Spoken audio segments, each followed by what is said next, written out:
السلام عليكم ورحمة الله وبركاته. كل سنة وانتم طيبين بمناسبة العيد. ربنا يعيد علينا الأيام كلها بصحة وعافية وسلامة. عندنا مشكلة عدم الاعتراف بالأشياء. بمعنى إيه؟ بمعنى إن الدنيا عندنا أو إحنا شايفينها إنها بايظة، بس إحنا مش هنعترف بيها غير لما نبقى في الأرض. بنتكلم على إيه بقى؟ بنتكلم على نادي الأهلي. نادي الأهلي اللي هو نادي القرن، بطل افريقيا وبطل القاره وبطل الابطال. النادي الاهلي بيخسر من الترجي رايح جاي، حتى في ماتش القاهره خسروا برضه. خسروا ايه؟ بمهزله. طب هل انت كنت متوقع حاجه غير كده؟ لو انت كنت متوقع حاجه غير كده فاظن ان انت بتضحك على نفسك. اظن كل البوادر كانت باينه، يعني مفيش حاجه جديده احنا اتفاجئنا بيها في ماتش امبارح اللي هو ماتش العوده اللي خلص 3-2. حتى الجونين اللي جم، الجون بتاع تريزيجيه والجون بتاع شبيه النني ده، ما اظنش ان هم كانوا جمل، يعني واحده ركنيه اتحطت، المدافع كمان هو اللي دخلها. والكره التانية بقى شويه ايه بقى، شويه هري كده حصل في ال 18 ما شاء الله يعني. وبعد كده معلم تريزيجيه حطها. بمناسبة تريزيجيه تعالوا نبعد شوية بس عن القرف ده وتعالى نتكلم في موضوع تاني. هو انتوا عارفين تريزيجيه؟ انتوا عارفين تريزيجيه اللي هو الأساسي اللي هو واخد منه اللقب، يعني زي مثلا فلان ميسي، زي فلان نيمار، زي فلان مش عارف ايه. ظاهرة ان انا بسمي نفسي على واحد، يعني لازم اكون اشبهه في حاجة. انا معرفش تريزيجيه بيشبه تريزيجيه التاني ازاي، او محمود حسن بيشبه تريزيجيه الاصلي ازاي، يعني مش عارف بصراحه. واللي بيسمي نفسه بيكهام، واللي يسمي نفسه ميسي، واللي يسمي نفسه مش عارف مين هو. ليه اصلا ليه بنعمل كده؟ اظن ما تقوليش بقى هو بيتدرب، كان هو في حته من ميسي. صباعه الصغير شبه صباع الصغير بتاع ميسي. اصل ودانه شبه ودان بيكهام. اصل هو بيكهام يا جماعه ما جاش زيه. ميسي مش هيجي زيه. تريزيجيه يعني ما كانش لعيب يعني اللي هو يقارن ببيكهام وميسي ورونالدو والناس دي، بس تريزيجيه برضو كان ليه لمسه كده حلوه. هتلاقي واحد بيسمي نفسه زيدان، انا برضو مش هبقى عارف ليه بيسمي نفسه زيدان. فانت لو عندك حاجة اظن انت هتتشهر بيها واسمك هيبقى زي مثلا يعني زي حازم امام. يعني عارف حازم امام هو مش بلقب نفسه حد، بس هو حازم امام. احنا هنتكلم عن اللعيبه المصريه. شيكابالا، يعني عارف اللي هو ايه، شيكابالا بقى براند لوحده. يعني لما يجي حد يطلع دلوقتي هيقول له انت شبيه شيكابالا او يشبهوه بشيكابالا. ليه بقى احنا روحنا شبينا نفسينا بلعيبه احنا ما نقدرش نوصل لها؟ مش عارف. انت كده مثلا هتلعب في النادي الاهلي او هتلعب في نادي الزمالك او هتسافر بره، يعني لو جينا شرحنا الاسلوب بتاع محمود حسن تريزيجيه هو الحاجه الوحيده اللي عنده ان هو بيشوط ار2 بس كده. هكسر واشوط ار2، هكسر واشوط ار2، هكسر واشوط ار2. الكوره ضاعت مني هقعد اعمل كده واقعد اعيط بقى وبتاع كأنه خلاص الدمعة هتنزل من هنا. هل تريزيجيه الكور نفسه او الاصلي، يعني تريزيجيه الاصلي، هل هو كان بيعمل كده؟ ما كانش بيعمل كده. المهم نرجع لموضوعنا. هل اللي احنا شايفينه ده كان جديد علينا او احنا اتفاجئنا امبارح؟ ما اتفاجئناش خالص. هل النادي الاهلي فيه مشاكل؟ في مشاكل عظيمه. المشاكل في الاداره ولا المشاكل في اللعيبه ولا المشاكل فين؟ ولا في ارضيه الملعب؟ ولا مشاكل الاهلي مع الحكام؟ ولا مشاكل الاهلي مع التنمر؟ ولا مشاكل الاهلي مع جمهور فلان؟ مشاكل الاهلي في الاهلي. بمعنى ايه؟ يعني هو دلوقتي الحاجة السائدة في المجتمع او السائدة يعني في السوشيال ميديا دلوقتي ان اللعيبة بدأت تتمرد على النادي، وبدأت ان هي تحس ان هي كبرت خلاص، يعني او هي عارف اللي هو ما تكونش بعت. فانا بعمل حاجه زهد، انا مش محتاج حاجه اصلا. اما اجي مثلا اقول لك خد مليون جنيه فتقول لي والله لا خليهم، انا لا مش محتاج. يا عم دول مليون جنيه، لا والله مش محتاج، يعني ربنا يخليك شوف حد، شوف لعيب صغير كده ولا حاجه لو هتشتروا حد وبتاع، او كمل عليهم يعني واقبض مرتب فلان يعني. ايا يكن انا بهزر يعني، هو ده مش حقيقي بس انا بدي مثل يعني. فخلاص اللعيب ما بقاش مستني حاجه من النادي، مش محتاج ان هو يقدم للنادي بطولات، مش محتاج ان فلان يقول عليه ان هو اسطوره، مش محتاج كل الحاجات الحلوه دي.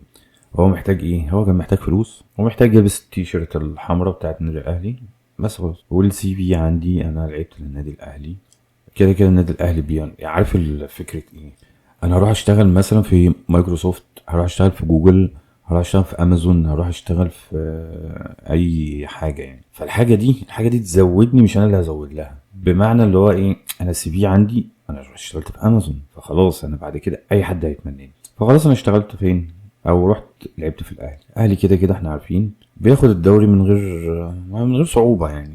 كده كده كان زمان المطوشه يعني بيوقفوا لهم الدوري، يوقفوا لهم مش عارف ايه. اي نعم دلوقتي احنا بدانا ان احنا نعالج كل الاخطاء دي، بس اللي هو ايه، الاهلي كده كده ياخد الدوري. السي في عندي انا والله رحت لعبت في استون فيلا، ورحت لعبت في فلان وفلان وفلان، وخدت الاهلي، رجعت خدت الاهلي وكسبنا بيه.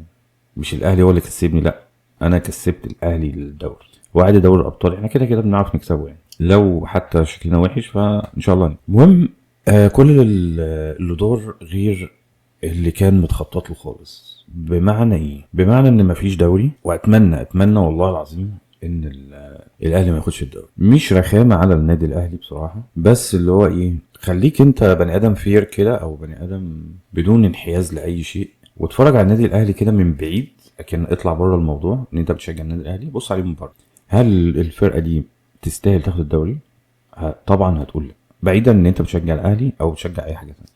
هل الفرقه دي تستحق تاخد الدوري؟ مستحيل، مستحيل، ما ينفعش. ظلم ان هي تاخد الدوري، زي ما هي ظلم ان هي ايه، تاخد دوري الابطال. بمعنى اللي هو ايه، كنا هنكسب الترجي وصن داونز مش عارف ايه، نروح نكلح عليه ونكسب مش عارف ايه، وخلاص وصلنا نهائي، هوب يلا بينا وتعالى ايه، نلعب الماتش الاخراني دوت ايا يكن بقى هنلعبه ازاي، بس ادينا خدنا بطوله. الحمد لله ان البطوله ما اتاخدتش. عارف لو اتاخدت البطوله كنت هتلاقي اللعيبه دي مناخيرها في السماء اكتر من اللي احنا شايفينه دلوقتي. وحاليا احنا لو جينا بصينا للسوشيال ميديا، انا النقطه دي كنت عايز اقولها بس نسيت. لو جينا بصينا للسوشيال ميديا، كل الناس بقت تتكلم دلوقتي على اللعيبه، اللي هو ايه، اللعيب خلاص مبقاش محتاج فلوس، اللعيب خلاص يعني بقى يخش له، ما انت بتلعب في الاهلي يعني، فانت بيجي لك سبونسرز كويسين، بتعمل اعلانات، بتطلع في برامج، بتطلع في مقالب، بتطلع في اي بلا ازرق يعني. فخلاص انت ما بقتش محتاج. فاللي هو ايه، انا مش عايز مكافآت من النادي، انا مش محتاج ان انا ادخل بطولات، مش محتاج. هنا بالذات احنا لازم نقف ونبتدي نعيد هيكلة النادي الاهلي من اول وجديد. بمعنى ايه؟ بمعنى ان يبقى في خطة. خلاص هو كده اللي حصل يعني، احنا خلاص. بس لازم بقى ايه، يعني انا سمعت دلوقتي اللي هو ايه، هيبتدوا يصعدوا 7 من الناشئين. طب هو انت دلوقتي تصعدهم ليه؟ حسيت خلاص، حسيت ان انت رحت اشتريت زيزو واشتريت فلان واشتريت فلان وبوظت الدوري كله عشان خلاص انت خدت نجوم الفرق. طب ما على فكره انت ممكن يبقى عندك لعيبه كويسه يعني في الناشئين، تروح تشتري لعيبه من بره. الكلام ده اتكلمناه في فيديوهات قبل كده، بس خلاص يعني مش هنقعد نعيد ونزيد عشان ما يبقاش الموضوع ممل يعني. فدلوقتي احنا هنصعد لعيبه من الناشئين. عارف اللعيب الناشئ ده هيعمل ايه؟ اللعيب الناشئ ده هيموت نفسه، هياكل النجيل، هيبقى عايز يثبت نفسه عشان عايز يبقى اساسي. في لعيبه هتبقى كويسه وهتكمل، وفي لعيبه انت هتكتشفها، وفي لعيبه هتبقى ايه، مستنيه الفرصه، خدت الفرصه هتعمل زي اشباه اللاعبين اللي احنا موجودين عندنا دول. هم دول اشباه لاعبين فعلا، عشان دول بيلبسوا تي شيرت وشورت الحاجات الحلوه اللي هم بيلبسوها دي، وشبه اللعيبه اللي بتلعب كوره، فعشان كده احنا بنقول عليها اشباه اللعيبه. فعارف اللي هو ايه بقى، هتلاقي فيهم بقى من الناس اللي هتصعد جديده هيبقوا برضو ايه، عنده نفس الكونسبت بتاع اشباه اللاعبين. فساعتها انت هتبتدي ان انت ايه، تفلتر وبتاع وتشيل وتاخد اللي انت محتاجه كده. عايز تبوظها تاني بوظها، بس ايا يكن انت كده كده الموضوع هيبقى في ايدك انت اللي تعمل الكلام ده. هل الترجي كان جامد؟ الترجي امبارح والله يا جماعه يعني اللي ما اتفرجش على الماتش، الترجي امبارح ممكن كان كسب مثلا 5-6 والله العظيم. على فكره النادي الاهلي كان في الشوط الاول يعني شاط كور كتير بصراحه على الجون، بس عارف اللي هو ايه، انت ما عندكش حد بيفينيش الكوره، مش فينيشر اللي هو ياخد الكوره، هو عارف ان هو ايه، في حارس مرمى، احطها في البعيده، احطها تحت يعني، فاهم؟ المفروض الحاجات دي بنبقى دارسينها يعني، المفروض وحافظينها وعارفين الجون ده مثلا نقطه ضعفه فين والحاجات الحلوه دي. بس اللي هو ايه، الشوط الاول هو كان شكل الاهلي حلو. هو شكل الاهلي حلو عشان انت بتشوط في الجون وهو واقف يعني، فاهم؟ هو الجون واقف هنا اشوط كده، خد دي. عارف الناس اللي كانوا بيحذفوا حاجات كده ويحطوا مثلا تفاحه او يحطوا مش عارف ايه، فانت بتنشن على التفاحه وما بينشنوا على الجون. المهم علينا يعني، فكان شكله حلو في الشوط الاول. هل ده كان بيديك بوادر كويسه ان هم هيكسبوا؟ لا. انتوا لو شفتوا الهجمات المرتده امبارح، والله العظيم يا جماعه، والله الشوط الثاني هجمات مرتده، الكرة بتتقطع من النادي الاهلي، محدش بيجري والله. انت مش قادر تجري، انت كلاعب كوره مش قادر تجري بجد والله، انت مش قادر تجري بجد يعني. انا مثلا ايه، انا مثلا ما بجريش، فعارف ان هو ايه لما اجي اجري هتعب شويه، انما ده اكل عيشك وده شغلك. ازاي انت مش عارف تجري؟ انت ازاي يا حبيبي مش قادر تجري؟ انت متدرب على ايه؟ متدرب على الكوره بتلعبها وانت واقف؟ تلعبهاش والله. انا ما اعرفش انت اللعيبه المصريه بنت اللذينه دي ما تتفرجش على لعيبه اوروبيه. عارف انت مثلا يعني مثلا كل واحد في مجاله بيشوف الناس الجامده فين فبيحاول ان هو يعمل زيهم. مثلا يعني مثلا في صناعه السينما، مين مثلا في صناعه السينما احسن؟ هتلاقي بره كاخراج وككادرات وكالوان وكمونتاج، كل الحاجات الحلوه دي بره. فاللي عايز يعمل فيلم تلاقيه بيروح ينحت من بره. فاهمين الفكره صح؟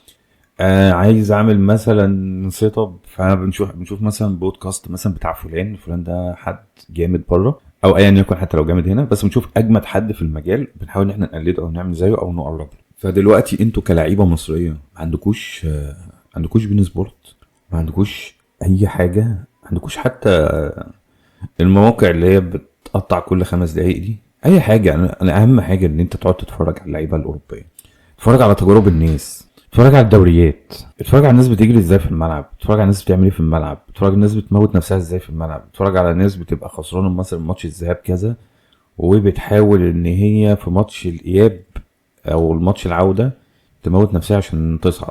احنا الفيديو اللي فات كنا بنتكلم على تجربه بودو جليمت لما كان لعب الماتش الذهاب، كان بيلعب سبورتنج لشبونه وكسب سبورتنج لشبونه 3-0. فماتش العوده قلنا ايه، بودو جليمت دي لو قعدت تتنح بس وحط الجون كمان الموضوع هيبقى صعب.